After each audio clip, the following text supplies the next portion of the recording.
အားလုံးပဲမင်္ဂလာပါကျွန်တော်ကတော့ Infinity Light Education နဲ့ Service Company ရဲ့ Founder and CEO ဆရာချစ်ခိုင်စံဖြစ်ပါတယ်ပြီးတော့ကျွန်တော်က Infinity Light Education Center IEC နဲ့ ADU Hub เนาะ Education Center မှာလည်း GED ရဲ့အဓိကဘာသာရပ်ဖြစ်တဲ့ IELTS ဘာသာရပ်ကိုသင်ကြားပေးနေပါတယ်ဒီနေ့ဒီဗီဒီယိုမှာကျွန်တော်ကကျောင်းသားကျောင်းသူတွေအတွက်ပေါ့နော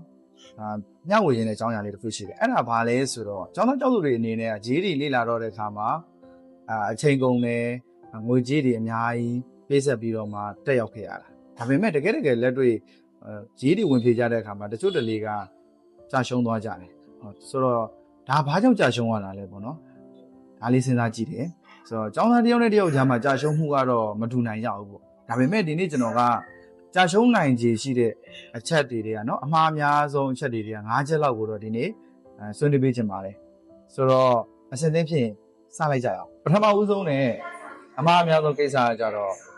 အလွတ်ကျက်တဲ့စနစ်ပေါ့ road landing ကိုကျင့်သုံးခဲ့ကြတယ်အားလုံးလည်းသိကြတဲ့အတိုင်းပဲကျွန်တော်တို့နိုင်ငံကကျောင်းသူကျောင်းသားတော်တော်များများဟာလေအလွတ်ကျက်ပြီးဖြေရတဲ့စနစ်ကိုကျင့်သားရခဲ့ကြတာပေါ့ဒါပေမဲ့ဒီ GED ကြတော့အလွတ်ကျက်ပြီးဖြေလို့မရဘူးဗျာနော် GED က memory test ကိုအဓိကဆက်တာမဟုတ်GED က critical thinking skill နဲ့ problem based learning တွေကိုအဓိကသင်တာကိုဆိုတဲ့အခါကျတော့ကျောင်းသားကျောင်းသူတွေအနေနဲ့အလွတ်ကျက်တာမှာပဲအားသန်နေခဲ့တဲ့အခါပြဿနာကြုံရတတ်တယ်တချို့ကျောင်းသားတွေဆိုလို့ရှိရင်ငငယ်ကစာရမ်းတော်တယ်ပေါ့နော် GED လေ့လာတဲ့အခါကျတော့မှခက်ခဲသွားကြတာတွေရှိတယ်ပေါ့အဓိကတော့ဒီကြက်မှတ်ပြီးဖြေဖို့ဘက်ကိုအားသန်နော်အားသန်တဲ့ကိစ္စကြောင့်ဖြစ်နေတာပါတကယ်တော့ GED ကကြက်ပြီးဖြေရတာမဟုတ်ဥပမာဖြင့်ကျွန်တော်သင်တဲ့ IELTS ဘာသာရပ်နဲ့social study ဘာသာရပ်တွေမှာဆိုလို့ရှိရင်စာပိုက်အရှိကြီးပါတယ်။ဘာကြက်နေလို့မရဘူး။ဒီနေ့အချိန်မှာတွေကကျွန်တော်တို့ကဘာကိုမေးတာလဲပေါ့ကျွန်တော်ဒီထဲမှာဆိုလို့ရှိရင်စာရေးဆရာရဲ့purpose ကဘာဖြစ်မလဲပြီးတော့ main idea inference ဒါတွေကိုအဓိကကျွန်တော်တို့ကမေးတာဖြစ်တဲ့အခါကျတော့သွားချက်နေလို့မရဘူးเนาะကျောင်းသားဆိုတော့ GED မှာအောင်မြင်ဖို့အတွက်ပထမဆုံးအမှားကိုပြင်ပါလို့ပြောမယ်ဆိုရင်ပေါ့နော်ကျွန်တော်တို့ကအလွတ်ကျက်တဲ့စနစ်ကြည်ယူဖြောင်းလိုက်ပါလို့ပဲကျွန်တော်ပြောချင်ပါတယ်ဒုတိယအမှားကျတော့ time management ပေါ့အားနေတာအဲ့တော့ဘာဖြစ်သွားလဲဆိုတော့အချိန်မလောက်ဘူးဆိုတဲ့ပြဿနာကြီးကြားရတယ်ကျွန်တော်တို့ပဲတချို့ဆိုလို့ရှိရင်ဖြစ်တယ်ဆရာရဲ့စားရတယ်ဒါပေမဲ့အချိန်မလောက်လိုက်ဘူးကြုံနေပေါ့နော်ဆိုတော့ GED မှာကအချိန်ကိုစီမံခန့်ခွဲတတ်ဖို့ကလည်းလိုတယ်ဗျမိကုန်းတစ်ခုတိုင်းချင်းစီမှာသူပေးထားတဲ့အချိန်လေးတွေရှိတယ်မိကုန်းတစ်ခုမှာကိုဘယ်လောက်သုံးစွဲမလဲဆိုတဲ့အချိန်ပမာဏလေးတွေရှိတယ်အဲ့ဒါကိုကျွန်တော်တို့ကစောင့်မဖြေခင်သင်တဲ့ကာလမှာတွေကကြိုတင်ပြင်ဆင်ထားဖို့လိုတယ်ဒါမှမဟုတ်ကိုယ့်အကို set study လုပ်နေမယ်ဆိုရင်ကြိုတင်ပြင်ဆင်ထားဖို့လိုတယ်ဆိုတော့မိကုန်းတိုင်းမှာအချိန်ကအရန်ကိုကန့်သက်ထားတာနော်ဒီဆောင်ပွဲမိကုန်းတွေအားလေဆိုတော့မိကုန်းတစ်ခုတည်းမှာသွားပြီးကျွန်တော်တို့ကအချိန်ကိုဖြုံးပလိုက်လို့ရှိရင်နောက်ပိုင်းမှာအမှတ်ရလွယ်မဲ့မိကုန်းတွေဖြေဖို့အချိန်မရတော့အထူးသဖြင့် IELTS ဘာသာရပ်ဆိုစာပိုက်ရှည်ကြီးပါတယ်ဖတ်ရတယ်အဲ့ဒီမှာအစိမ့်ပြင်းတစ်ပြည့်တအားကြီးထိုင်ဖတ်ပြီးမိကုန်းတစ်ပုဒ်ကိုကြာကြီးထိုင်စဉ်းစားနေမယ်ဆိုရင်သွားပြီပေါ့နော်ဘလုံးကအချိန်မှီနိုင်တဲ့ကာလကိုမရှိနိုင်တော့ဘူးအဲ့တော့ time management အားနေတာကလည်းအမှားတစ်ခုလို့ပြောချင်ပါတယ်တတိယမြောက်အမှားဘာဖြစ်မလဲဆိုတာကြည့်လိုက်အောင်တကယ်တမ်းပြောမယ်ဆိုရင်တော့ဒီတတိယမြောက်အမှားကဒီဗီဒီယိုရဲ့အသက်လို့တော့ပြောလို့ရတယ်အဲ့ဒါဘာလဲဆိုတော့ practice အားနေတာလို့ပြောချင်တာဟုတ်ပြီနော်ကျောင်းသားကျောင်းသူတော်တော်များများဟာလေဆရာတွေကအရှိအတင်သွားရင်တိသွားတာအဲ့ဒါကိုတိသွားတာကိုတက်သွားတယ်လို့ထင်သွားတာတကယ်လက်တွေ့မှာကျတော့ GED ဆိုတာကဆရာတွေပြောလိုက်ရင်တိတဲ့အဆင့်လေးရှိတာတကယ်တက်အောင်ကျောင်းသားရင်ထဲမှာတက်သွားဖို့အတွက်ဆိုလို့ရှိရင်ကျောင်းသားဟ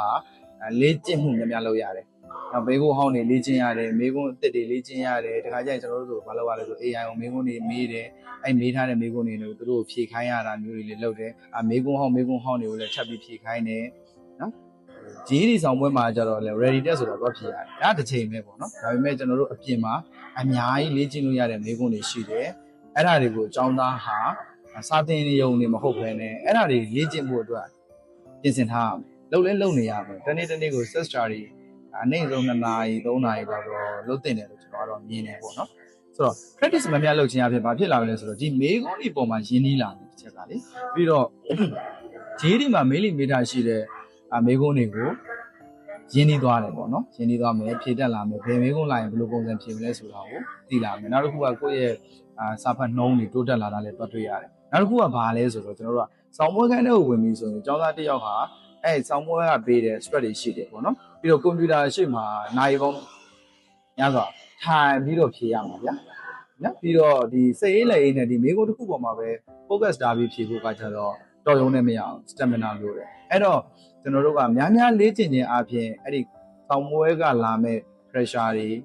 ဆောင်းမွဲပေါ်မှာအာရုံစိုက်ပြီးဖြေနိုင်တဲ့အကျင့်တွေကိုပြုထောင်သွားလို့ရတယ်အဲကြောင့်မလို့ဂျီးဒီကျောင်းသားတယောက်ဖြစ်လာပြီးဆိုရင်ဆရာတွေသင်ပေးတဲ့ဟာကိုနားထောင်သွားရုံနဲ့မရဘူး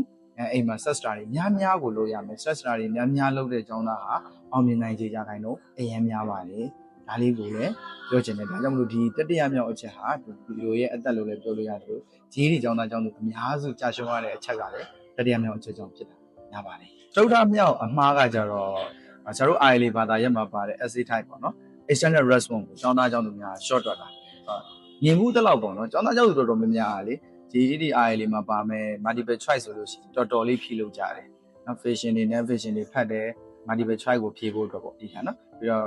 mechanism ပိုင်းတွေဆိုလည်းလေ့လာကြပါတယ်ဒါပေမဲ့ extended response လို့ဆိုလို့ရှိရင်တို့တွေကဘာဖြစ်လာလဲဆိုတော့အဲ့ခန္ဓာကိုသင်ပြီဆိုလို့ရှိရင်တို့မလုပ်ချင်ဘူးဆရာရဲ့ဆောင်းမိုးကန်းနဲ့ရောက်တော့မှပဲ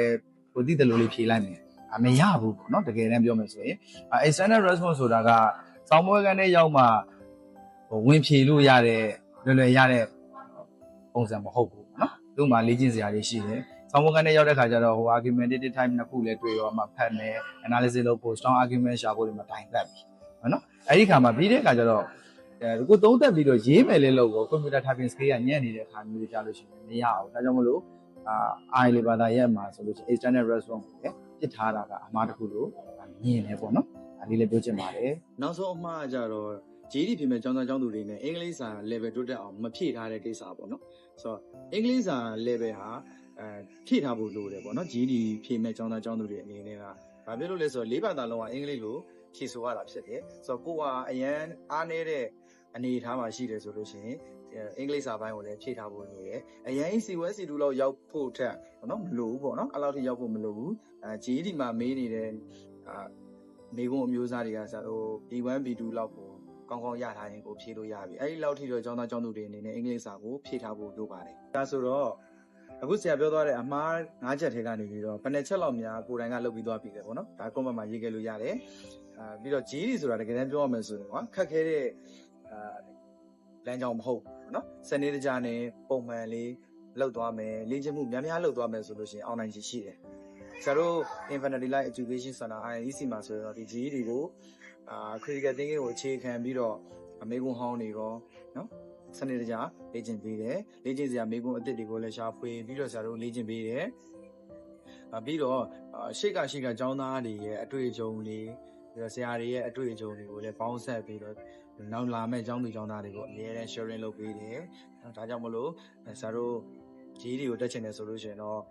IEC ကိုလည်းလှမ်းခဲ့ဖို့လည်းဖိတ်ခေါ်တယ်အားလုံးပဲဒါသောနေ့ကိုပိုင်ဆိုင်နိုင်ကြပါစေ bye bye